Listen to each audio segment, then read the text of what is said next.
Ready?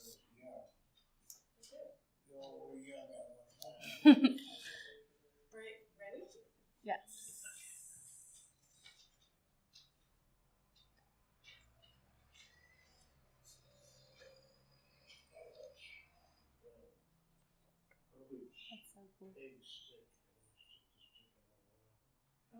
That's so cool. Mumble did that. I used to play that.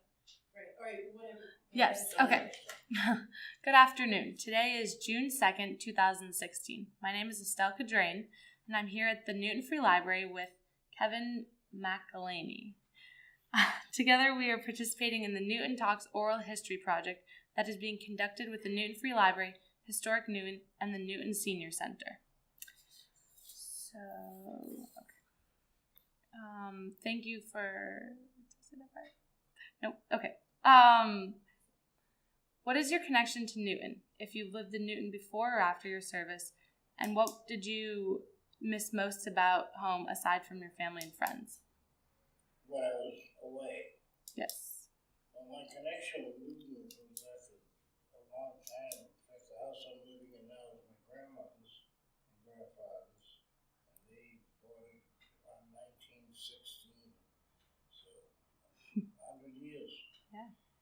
And it's on Emerald Street. My grandmother's grandfather's name was Luciano. And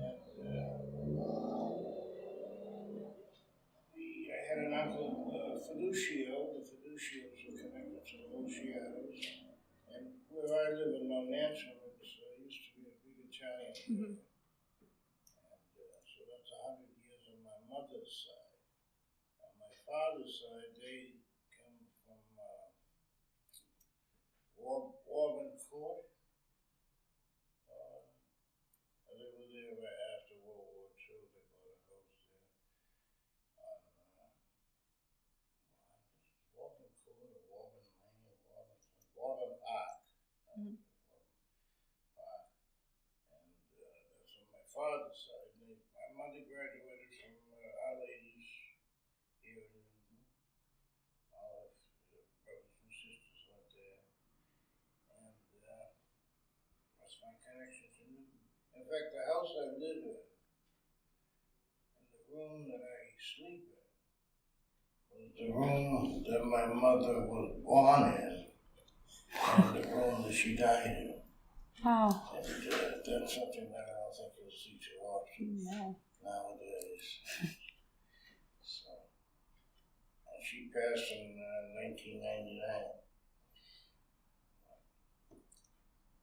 What was the other question? What did I miss most? Yes.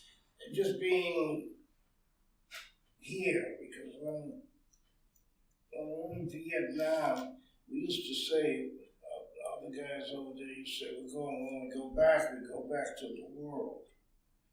Because it was like another planet.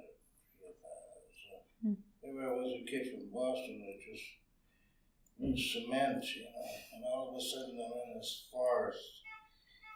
It's a beautiful country, beautiful people, but the war was going on at the same time, so we weren't able to enjoy it. So. Okay. You just miss home, you just miss people. I mean, everything is so new and so quick. That's what I miss. What were you doing before you entered the service? Or what was your life like Trying not before? to go into the service. At that time they had the draft. And I graduated from high school in 1964. And I went into the service. I was drafted in 1968. So in those 4 years I was just kicking around trying to... I did some part-time college, because if you were in college at the time, you didn't have to go into the draft. If you were married, you didn't have to go into the draft. If you were rich, you didn't have to go into the draft. There were many ways to get out of it, and a lot of people took advantage of it. And what we ended up with in Vietnam were mostly poor, black, inner city kids. and a lot of kids from the South, they like to go to war. They were the best soldiers because they were used to guns. But the Southern boys were, you wanted to be around them when the action started because they actually knew what they were doing. And the rest of us were just trying to avoid. But this is so far away now. I can't believe it was on 50 years. Yeah. It's a long time. I was there in 1968, 1969. Because those are years of turmoil here in the States. In fact, when we were doing my, they called it advanced infantry training down in Fort Polk, Louisiana.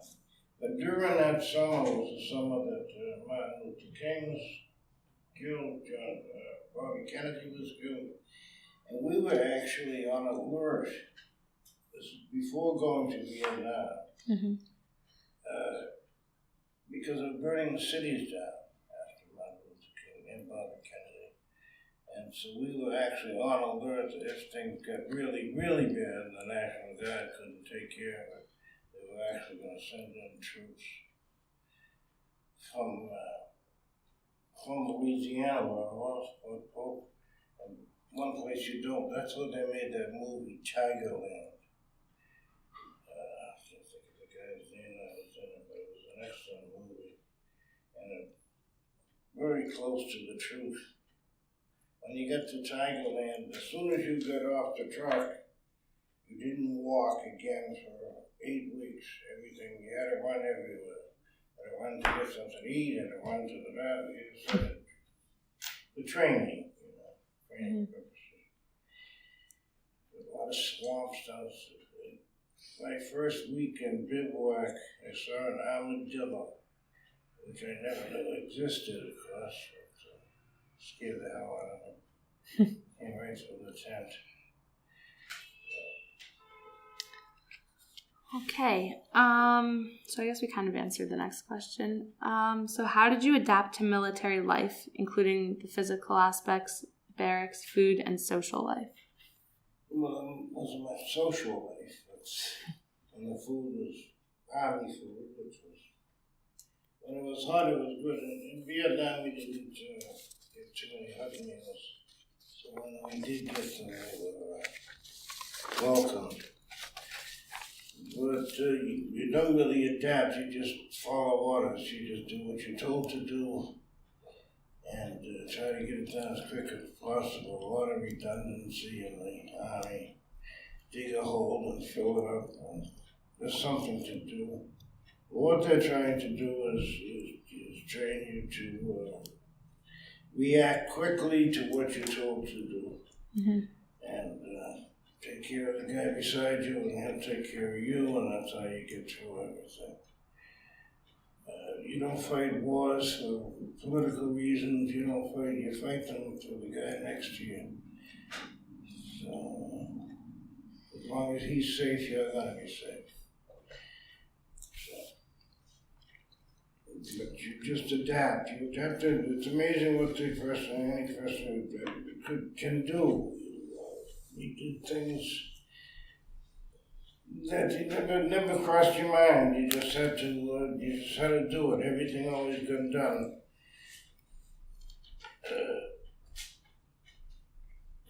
Basically, that's it in the army. You just listen to the people that you think that they know what they're doing, whether they're doing or not. You listen to them. And we had a few that didn't know what they were doing, but we straightened them out. Okay. How did you stay in touch with your friends and family back at home? Wrote a lot of letters. A lot of letters. And in fact, I was going over them for this interview. My mother, of course, saved every letter that I sent home. But basically, that was it. There was no the technology was not as advanced as it is now. We didn't have the telephones and the computers. This is 1968. It's one of the greatest years, one of the most outstanding years in this country. I think if you go back and look at 68, it doesn't seem that far away to me, but to you guys it must seem like a long time ago. Okay. Where exactly did you serve, and do you remember arriving and what it was like there? Oh, yeah. I remember arriving. We went to Alaska, went to Japan, and then to Vietnam. I spent one day in Japan.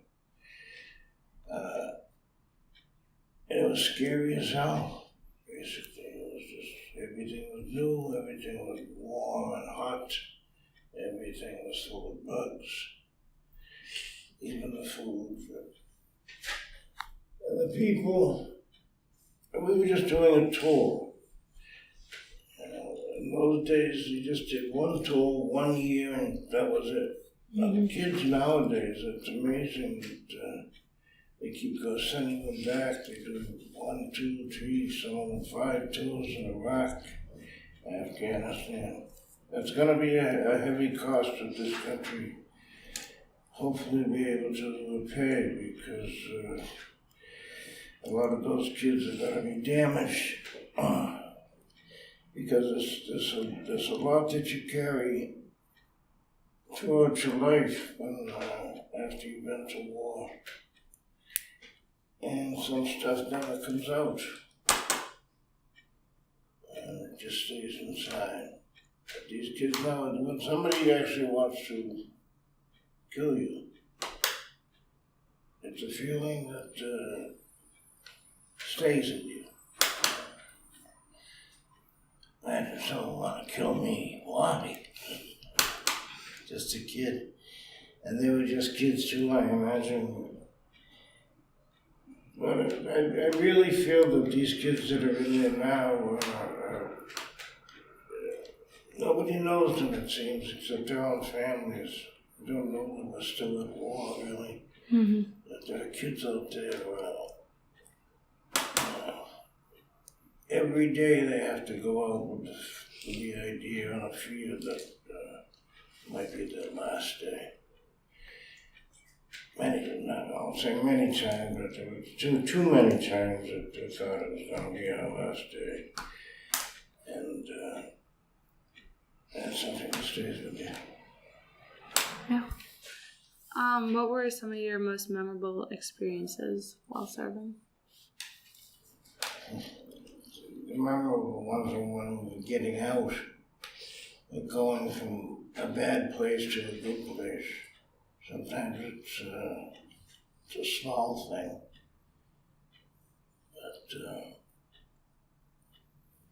but as I was saying earlier, just getting a hot meal every once in a while.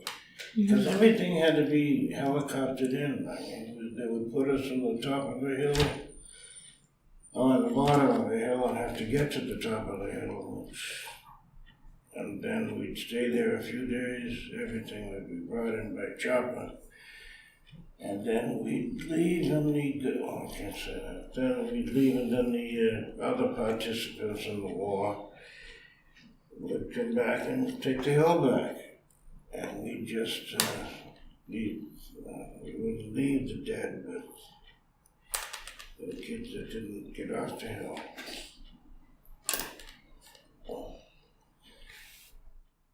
It wasn't a war, but people think of wars. Generally, if you're in a war, you want to get the enemy, and you go to where he is. But we never went to Hanoi. I mean, we were limited even when we bombed it. You couldn't bomb here, you could bomb there. It was a stupid war.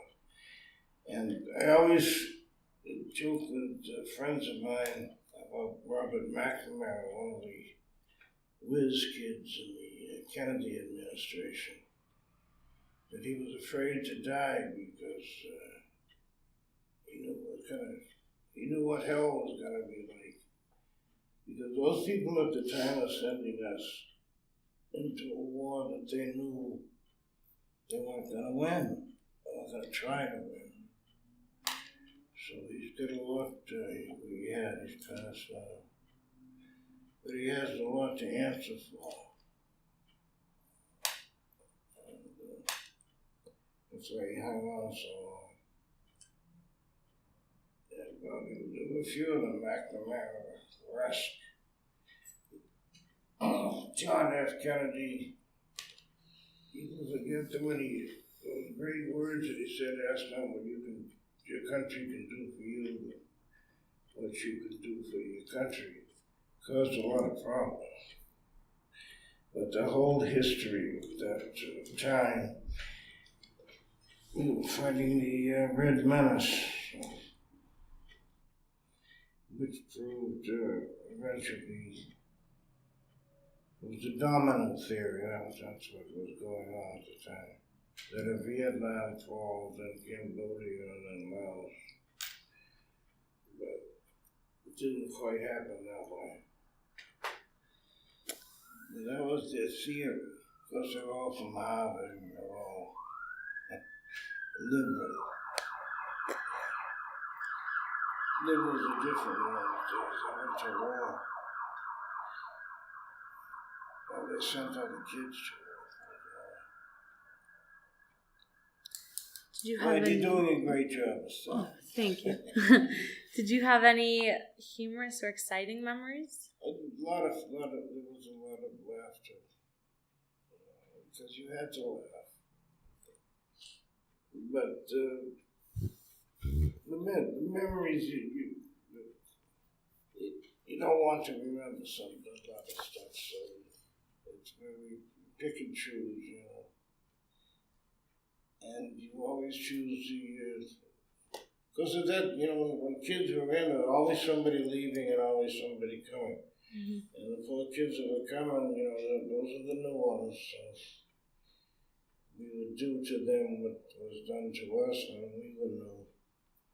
But when you get, after so many months, when you become what they call the short timer, so the time is short, so you're more careful on which patrols you want to go on, and other people cover your back because they know you're short, and you want to get out. You want that day to come more than anything. Mm-hmm. You count each day. But you lose a lot of friends. You lose them in war, but you also lose them that they get out, you know. Mm-hmm. And they get out safely. That's flying back was better than flying in. So I can remember that ride. That was joyous. And alcohol laden.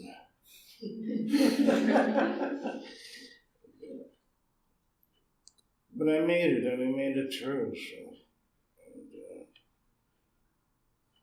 And these days, like these weekends, like Memorial Day and stuff, mm-hmm. It's hard. It's because you remember guys that didn't make it, and you're wondering, and now that you know the whole supposedly history of what actually went on, you pity them. You feel bad, you know, because it seems like a waste. But it's every generation gets it. We can't avoid it, I guess. But we're all young ones. I'm not saying when you look at these pictures and see how actually young, even thin. It's amazing what the body can do when you have to do it. Yes. Do you remember what your return to civilian life was like? It was difficult because at that time it wasn't like people say to me now when if I'm wearing a hat or something that shows I was in the service, they'll say thank you for your service, and it's startling. There's no answer to that. Mm-hmm. I don't know what to say. It's like people say Happy Memorial Day. Well, that's crazy.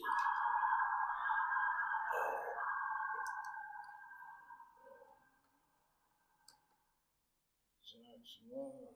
Happy more. You don't have happy memories about war. Generally. But coming back, I tried to get back into the routine, I guess you'd call it, that we had before.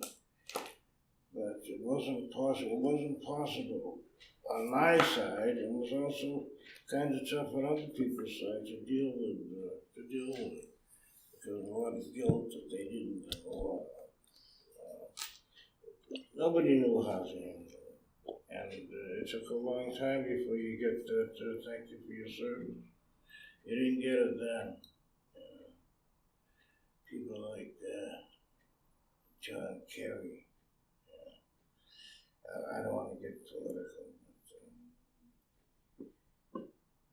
But, he marries well. How did your service and experiences affect your life and your outlook on war and the military in general? A major effect on it. Because you don't know, because you don't know what it would have been, my life would have been without it. Mm-hmm. But it's the effect of my life. It changes everything. Changes relationship, changes families, changes your political outlook, your moral outlook, how you deal with fog. I didn't know I was a kid from Brighton,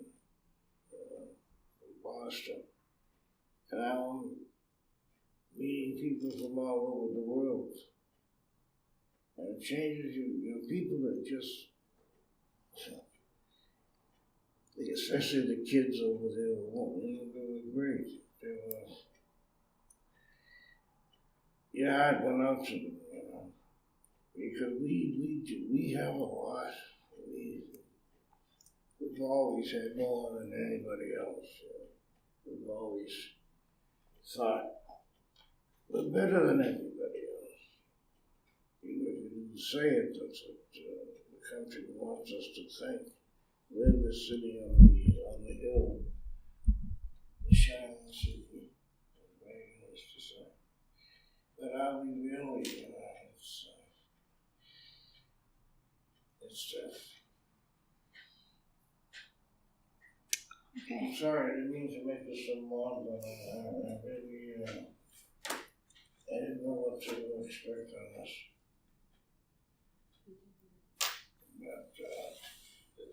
But, we had a lot of good memories. You meet so many great people. In fact, we've had, they started having reunions. And I didn't make it. They have one in Illinois,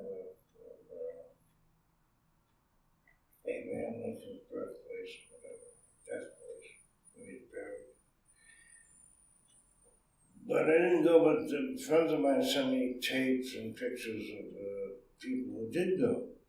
And I looked at it, I said, well, I don't want to go there. They said, well, the old people over there. And these were the guys, these guys. That's Doc Lemon.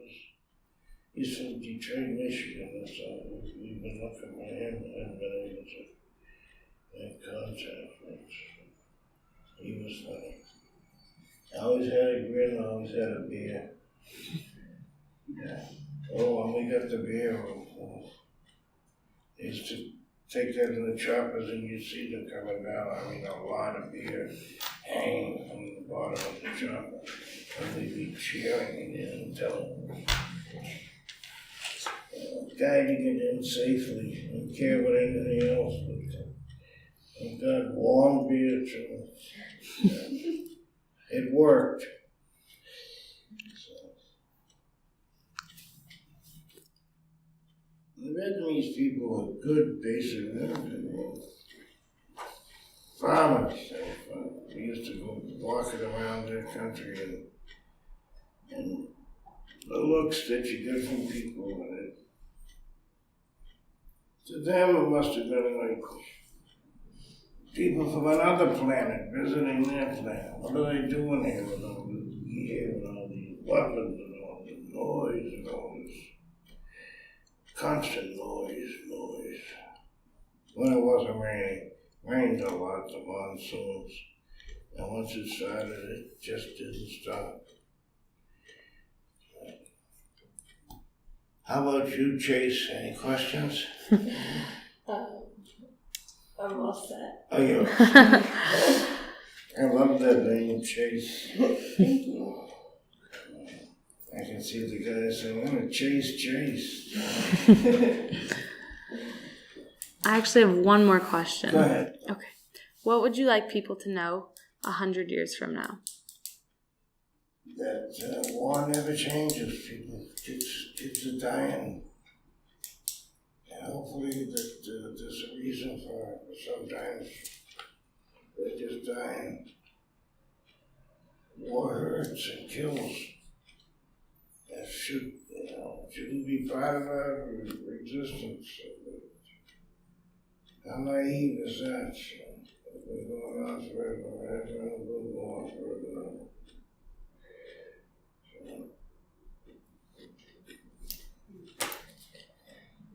Okay. Well, thank you so much. Well, thank you. Thank you for your interest. Thank you all. Thank you. Now I'll pass around the pictures. I was gonna say, yeah, let's see those pictures now.